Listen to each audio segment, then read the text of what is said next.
కాంబోడియా ఉన్న అంగోత్కర్ వాట్ ప్రపంచంలోని అత్యంత అద్భుతమైన నిర్మాణాలలో ఒకటి.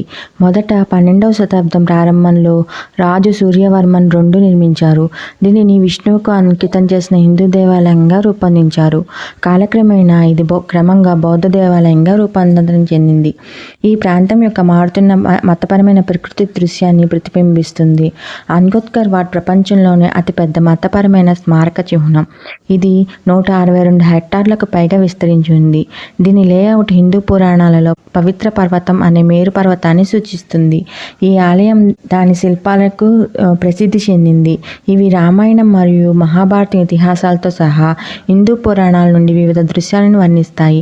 గోడలు దేవుళ్ళు, దేవతలు మరియు పౌరాణిక మరియు వివరణాత్మకమైన సున్నితమైన చిత్రణలతో అలంకరించబడతాయి. అంగోత్కర్ వాట్ యొక్క సెంట్రల్ టవర్ 65 మీటర్ల ఎత్తుకు ఉంది మరియు 4 చిన్న టవర్లతో చుట్టుముట్టబడి క్వీన్ కుంగ్ అమరికను సృష్టిస్తుంది. ఈ సెంట్రల్ టవర్ ఆలయ ఐకానిక్ సిల్హౌట్ యొక్క నిర్వచించే లక్షణం. అంగోత్కర్ వాట్ కాంబోడియాకు గొప్ప సాంస్కృతిక మరియు చారిత్రాత్మక ప్రాముఖ్యతను కలిగి ఉంది. ఇది జాతీయ గర్వానికి చిహ్నం మరియు దేశ జెండాపై కనిపిస్తుంది. శతాబ్దాలుగా నిర్లక్ష్యానికి గురైనప్పటికీ అంగోత్కర్ వాట్ అద్భుతంగా బాగా సంరక్షించబడింది. ఇది యునెస్కో ప్రపంచ వారసత్వ ప్రదేశాన్ని నిర్వచించడానికి మరియు రక్షించడానికి కొనసాగుతున్న పునరుద్ధరణ ప్రయత్నాలు కొనసాగుతున్నాయి. ఇది అత్యంత ప్రజాదరణ పొందింది.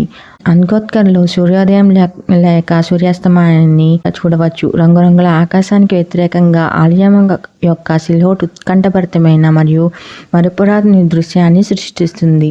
ఈ ఆలయంలో వివిధ గ్యాలరీలు, ప్రాంగణాలను చూడవచ్చు. నిర్మాణ వైభవాన్ని చూస్తే మనం ఆశ్చర్యానికి గురవుతాము. ఇది పురాతన ఖైమా నాగరికత మరియు చాతుర్యం యొక్క సృజనాత్మకతకు నిదర్శనం. దాని గొప్పదనం మరియు అందం ప్రపంచవ్యాప్తంగా ప్రజలను ఆకర్షిస్తూ ప్రేరేపిస్తూనే ఉంటుంది. ఈ సమాచారం కనుక మీకు నచ్చినట్లయితే please my channel like the video.